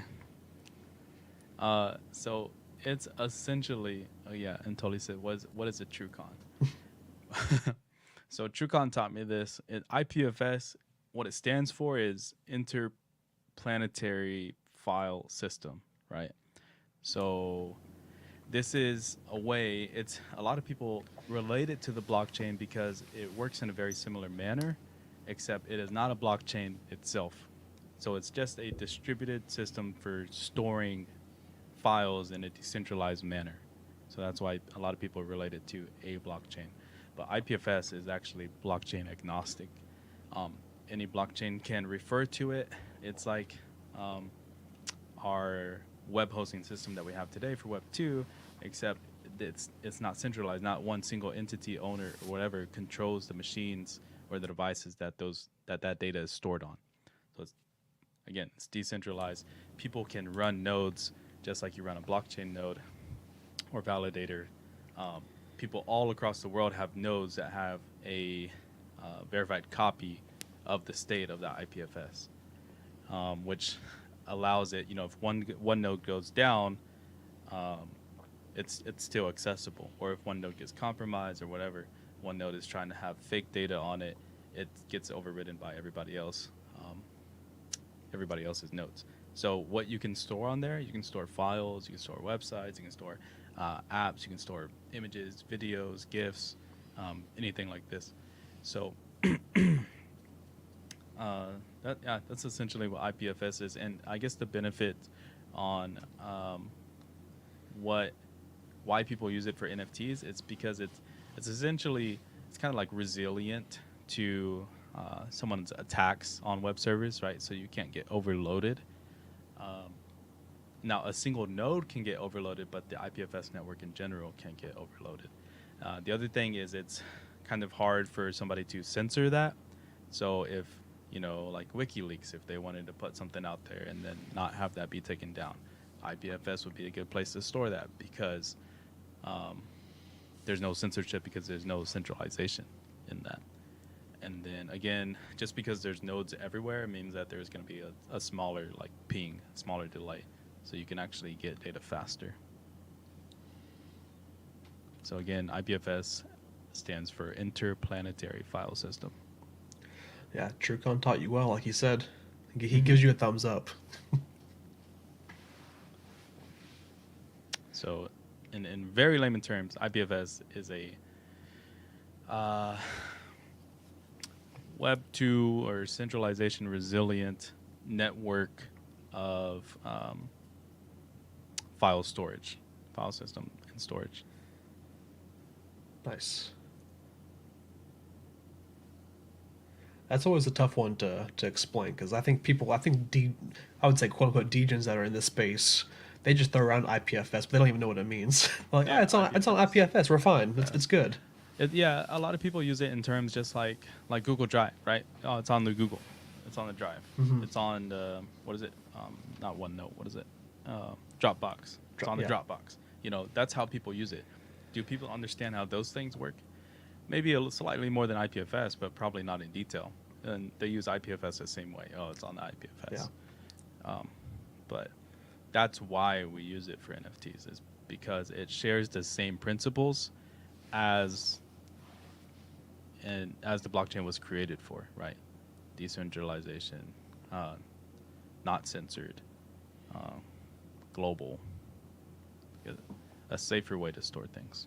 Right. Yeah, that's a great little breakdown of it. All right, so then I gotta hit you back, don't I? I think so. All right, let's have Professor Tagline come up and do something. Professor Taggy, um, we're gonna give you one that's also we mentioned earlier in the roadmaps. Not a red flag itself, but when they have this combination of things, it's a red flag. But one of those is a DAO. So every time somebody says DAO, what the heck are they talking about? So, this is easy. This is a picture of a thirst trap that you can buy, like the Irene Dow or whatever the Dow, and you just have that picture and you're good to go, Irene DAO, right? yes sir. No, so for Dow, that's a good one. I'm gonna first start off by saying, I guess what a Dow is not, because I feel like in NFTs, Dow is one of those words thrown around in every sentence, and it's always, not always, but probably 90% of the time, whenever someone says that their project is a DAO, it's not an actual DAO, you know. Mm-hmm. So what a DAO is not is, project has a treasury set aside, or these people put money into it, and then there's one person that's making all the decisions that are, they're doing the purchasing on behalf of a group of people. That's not a DAO. That's basically just a hedge fund manager. That's Web two. We're trying to stay away from that format. So what a DAO is, it stands for a decentralized autonomous organization, and the main thing about DAO is there's no central leadership. All of the decisions for the DAO start from the bottom and go up. So it's all bottom up. There's not a CEO. There's not a go-to person. There's not one person that makes the decisions. It's all community run. It's owned and managed by the community members. People can put money in. They can pull money together. It operates based off of a set of rules that are enforced by like a smart contract on the blockchain. So and there's different rules for different DAOs. It's not like a across the board type of thing like some may have. 75% majority needs to pass or approve it before it goes through, or some may be less. But once that threshold is hit, then the smart contract executes the decision. So basically, a DAO is just a community run organization where the decisions are made by the community members, and it's fully transparent. Anybody can view and audit on the blockchain what the DAO is, what the thresholds are, how much money is there, what it owns, what are the actual rules, what's the percentage, what's the approval percentages needed to make a decision. But yeah, the main thing is that there's no central person over it. It's everyone has an equal voice depending on what their ownership stake is in that certain DAO. And that, I think, is a DAO. It's also, I mean, it can also be pictures of thirst traps.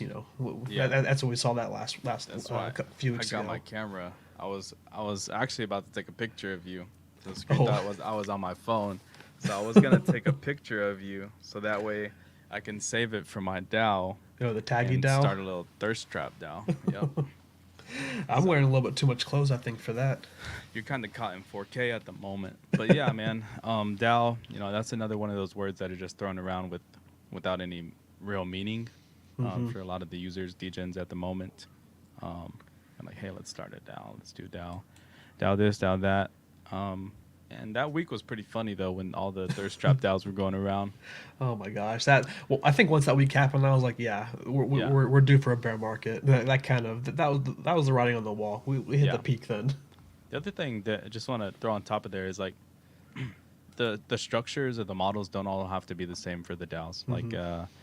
Uh, a DAO can be based off of an ERC20. It can be based off of ERC 721, 1155. You can have different weightings for each of those tokens. So if you have this 721, then you get 10 votes in the DAO, right?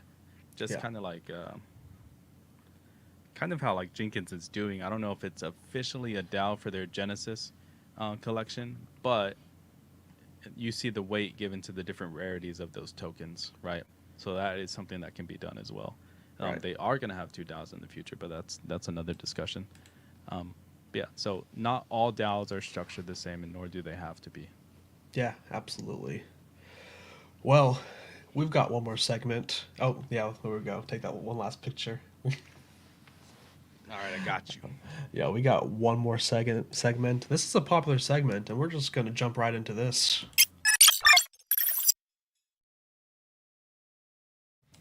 Banger. Ooh, Pick 'em. we got to pick 'em again. Pick 'em. Ha ha ha. Pick 'em. All right, Yeah. so this week, our pick 'em is going to be play to earn games or projects. Let's do it. So this one, I think you've got the advantage. This is more your territory than mine. You know, I'm gonna be picking those basic stuff. You've got the deeper knowledge, and I'm basically gonna try to snipe some things that I know you like. Okay, okay. That's my Yeah. strategy basically. But you got the first pick. I got the first pick last week. Um, All right. we're even so far. We're 1-1. You know, the first week you demolished me. Last week was closer. The poll they had me winning, but hey, let's see who takes it this week. Okay, okay. Off the rip, oh, this is so much pressure, bro. Because So like, much who pressure. do you take? Like, it should be so clear. Number one, P2E. Like, and okay, are they unreleased or released or like both? Oh, I did both. Yeah, Okay. I know. I need to do both, so I have enough to last the draft. So Dang, if we're talking both, can I say like board it, play to earn?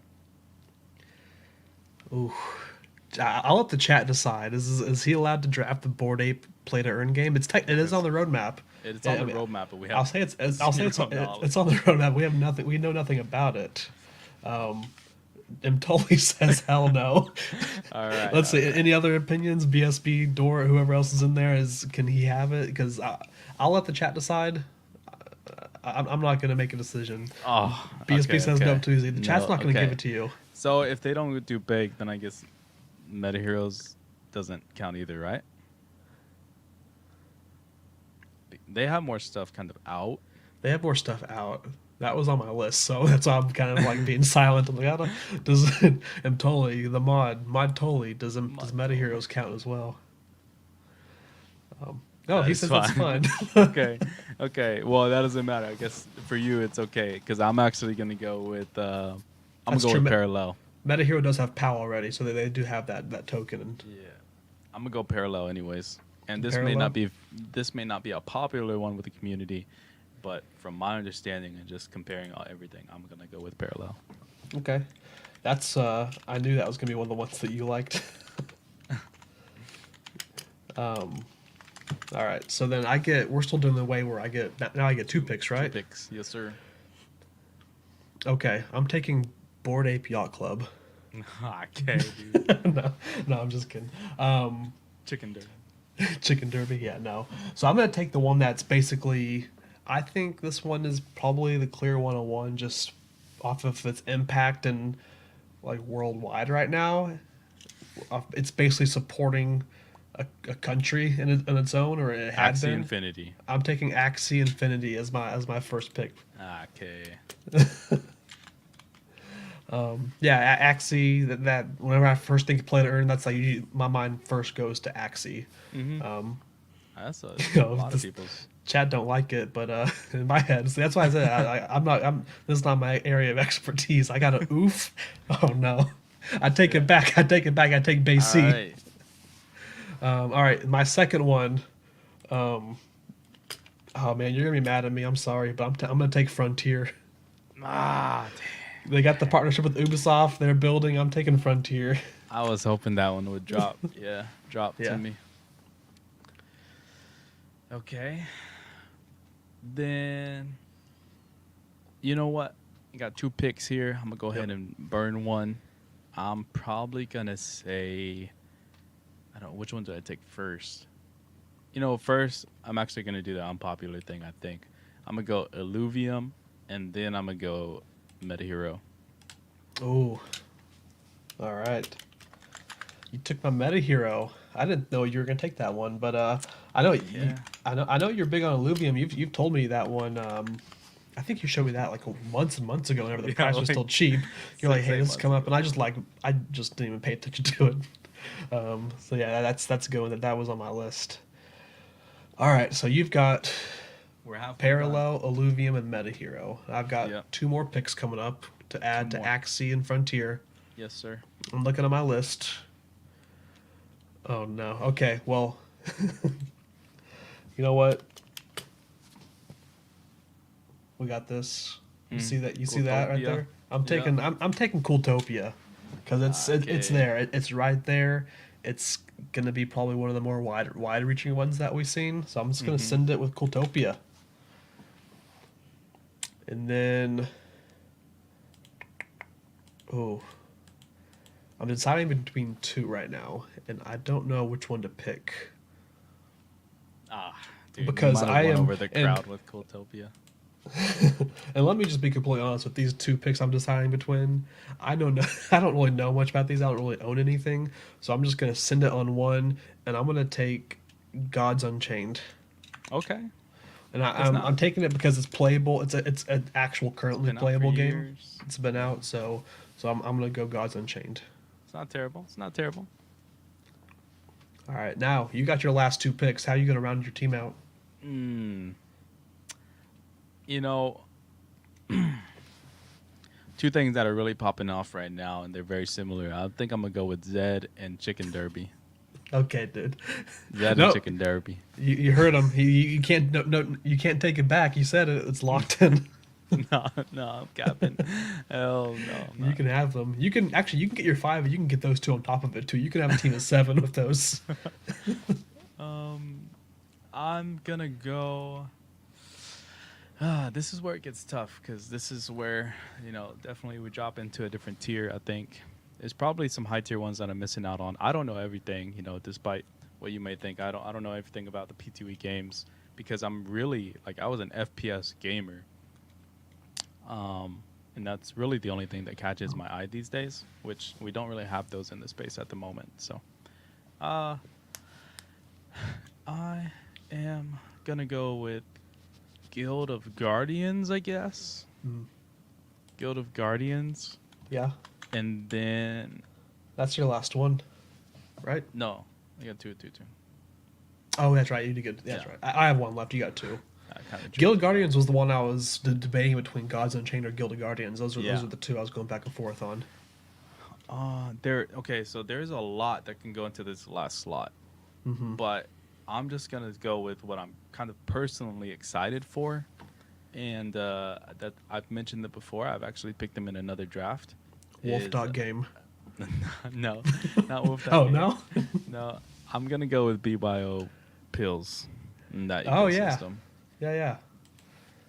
Yeah, BYO pills. This was a tough decision. There were some other things out there. There's big time Ember Sword, Champions Ascension, um, Legends of Inari, Upland. Upland is like another different blockchain. Yeah. Kaz So likes that pick. He says there thank was you. there's so many options, and honestly, I kind of struggled between Guild of Guardians and BYO pills. I mean, there's definitely more hype for one of them. I would say overall, which is probably Guild of Guardians. They've attract more people, but in terms of, and I haven't done the stats, the comparison, but I would say in terms of people that I follow, there's probably more of them in BYO pills than in Guild of Guardians. I'm excited for both. That's a good one. That's a really good one. I'm gonna. I guess my last one here. There's some easy ones I could probably go towards, but I'm gonna go off. I guess off the rail a little bit, off the path, and take a unique one. And Yeah, I'm going completely on chain RPG here. I want that exclamation point Zug. no shot. Yo, You give me mean for those. real, for real? I'm taking Etherworks. Yeah, I'm being for Oh real for real. no. I'm taking Etherworks. I Oh know no. I minted these. A lot of people in the Discord minted these. I actually sold out of them. I wish I didn't. They're popping off right now. I mean, it's a super strong ecosystem, and they've added a lot. The devs are pretty top notch there. So I'm gonna take Etherworks. I think that's a pretty a nice fifth pick just to take a flyer on. And you can't. I'm not gonna let you sway me one way or the other. I have no regrets about that. Yeah, we got the Zugs in the chat. Jeremy's gone. He knows that that's a crowd pleaser. Bruh. What'd you think I was gonna take? Like Star Atlas or Ember Sword? Yo, Chukon got leaks out here. He's talking about a Medikey game or No something. Chukon leaks. knows something that we don't. I mean, you're the one that works at Medici now. Where are the leaks at? I don't even. They don't tell me nothing. But Cool. All right. So my final team was Axie, Frontier, yeah. Cooltopia, Uh huh. Gods Unchained, and Ether Orcs. That's my five. And then you've got, I don't know if I have the order correct, but you've got Parallel, Illumium, Meta Hero, BYO Pills, and Guild of Guardians. Or Guild of Guardians, then BYO Pills. Yes, that's correct. Yeah, we got some, there we go. Totally got it there. That was a fun one. I had to do some research for that one, actually, because whenever we first had P2E games, I was like, "Oh, man, I can name like maybe three or four off the top of my head. That's Hmm. something I don't dip my toe into too much yet. Yeah. I'm gonna kind of agree with Bartolo just because of the quality. In my opinion, the quality of projects that we picked. I think it's kind of up in the air. It's kind of balanced. I think one of the OP ones you got for sure, kind of Cooltopia. Everybody kind of knows about this, but Yeah. there's also a downside to them where there's basically a bunch of FUD and they Hmm. can't even get it started. Yeah. So, um, then you took a solid veteran in the space, which is Gods Unchained, and maybe it's not making people rich, um, Yeah. but it has a healthy user base and it's been out for years and it just works. When it does work, when it doesn't work, people actually notice because there's so many people playing it, and that's why you Hmm. hear so much about when it's down, for a night or so. Well, I think like even though it's not making people rich, it's like I don't think play to earn games is.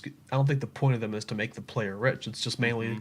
you can play a game for 12 hours and not your time is not completely wasted. Yeah, And I think Gods Unchained does a good job of doing that. yeah, I and see you I got see you guys streaming it, and I know Steve does too. But yeah, yeah. I think you got another power hitter in Frontier. I think I have a pretty solid one in Alluvium that's probably pretty popular. Um, Probably underneath that in terms of the mass opinion is maybe Parallel. So I think a lot of people will like the Parallel take. hmm Axie Infinity is gonna be an X factor. Are people just over it and done with it? They hate it. They're gonna, yeah. That's like not sure. one of the OGs that brought everyone on to kind of Yeah. this whole scene. But I also maybe took the worst pick in the draft in Ether Orcs. We'll see Oh, we'll yeah, see what the Zug is like. On the Twitter yeah. I think Meta poll. Hero and Cooltopia are kind of like neck and neck too. You know, Yeah, in in terms of the popularity contest and those like tier one projects. yeah. So Let yeah. me ask you, scale 1 to 10. Uh How upset were you wnever you heard me take Frontier right out from underneath you? huh. I was a bit sad, but I was like, man, there's so many other options. Like, There are. my dream team definitely Frontier would have been on there. So Yeah. yeah, I was upset, but there I was like, okay, we had like 20 other options. Yeah, and it totally makes a good point. I think people are trying to make this. I see people trying to make this change from play to earn to play and earn, so it doesn't seem like a job. I think that's whenever gamers hear about play to earn, they just view it as a job, and they don't want to do a job when they're playing video games. They just want to play their game and earn some money on the side. Yeah. So I think that's a good change in wordage. I won't dive into all the details, but it would be a cool interview if we can get some of the Parallel guys up here or somebody who's heavily like invested into Parallel, like other than me, because I don't pay attention to all those details. Somebody who's studied the entire Prime proposal, they know how the ecosystem works and the token mechanics. But what they're trying to do is like really reward the winners. So it's like a win to earn, and but still not you're not going to be able to like pay to win, but it's a win Hmm. to earn. Yeah. So I'd love to get somebody on here at some point and bring that up. Yeah, yeah, that's a solid draft. I think next week, I think we're gonna try to keep this as like a Wednesday special, like our Wednesday pick'em. It's like a set thing, and I think we're gonna put a poll up, and maybe and have the chat help us decide what we're gonna pick 'em next week. Yeah, So I'm still trying to think of a mechanic, a way for the chat for you guys to be able to like do your own draft. And I'm trying to just go back and forth like, okay, do we give you guys all the options? Like maybe okay, the options that you have are the 10 that we picked and then you can kind of reorder, but at the same time that's kind of OP cuz you can kind of just make a super team of the ones that we picked. Um, do we give you a set option, a set pool, and all three parties? You know, me, tagline, and then chat pick out of those. So if you have any ideas, let me know. Let me know what tool or app that we can yeah, use to be able to do that. But I'd love to like involve you guys somehow other than just rating our drafts. maybe each week we have a different representative of the chat. So like maybe BSB comes on stream and he's the elected representative of the chat, and then the next week it's Kaz, and the Hmm. next week it's Dort. You know, I don't know. Maybe we do that kind of way too. So I know Um, BSB. BSB would have went cool cats, cool pets, Cooltopia, milk, ETH, and then milk, Polygon. yeah, That's probably what BSB would have went. that man doesn't drink water. He only drinks milk. Yep. Cool. Well, that was fun. We'll have that poll up today, so then when we'll share it around so people can go vote on our final teams to see who took this week, and we'll recap it on Friday. Yeah. Hey, I love doing the draft. I hope it's a weekly thing or maybe bi-weekly. I don't know if we can, recycle it all the time because at some point we probably will run out of options. Tons of projects coming out though, so we'll see how it goes. The other thing is like we really wanted to emphasize today being able to give you guys some tips, especially for the newbies, but maybe even the veterans too. Like, how can you avoid those rug pulls? So that's something that we really wanted to get to you guys today. Have some educational content out there. Educative. That's Yeah, my let me Texan let me coming out. I mean, English is your second language. Texan's your first, Yeah, right? Texan's my first language, so you got to forgive me. But yeah, educational content out there, because that's really what we wanted to build this around is to again, help people out, keep them safe, and um, give them the tips that we use every single day. So hopefully that part you learn something, and if not, maybe it's something that you can share. So this you're not here just for yourself. Hopefully you reciprocate this information and share it elsewhere. Yeah, yeah, absolutely. It's, all these tools are just, our saying is be your own alpha, and part of that is being able to point out what a rug pull or what are some red flags, and you don't have to rely on other people to tell you what those red flags are. It's part of it's you're the person that's doing the investigating. You're Hmm. doing your own research. You're not relying on someone else. Yep. Uh, Maybe we do tools next week. I don't know. oh Maybe some yeah, tools. yeah. There's a lot going on there. Cool. Chat. You guys have anything? Any comments on the segments that we did, or just maybe a general question that we can go over pretty quick? If not, I think that's all of our content for today. This But was you know, our longest stream yet. yeah, we wanted to still open up like the floor, have some way for you guys to still like ask us questions without only being limited to the segments that we do. So Yeah. Yeah, I think next week let's go over some tools. yeah, Screen, we appreciate that. yeah, screen. I like your faces. I like your face too. Screen. Dork God says tools will be good. Cool. I'm super into those. I know more about tools than I know about the P2E. So if Yeah. I lose this, there ain't no coming back.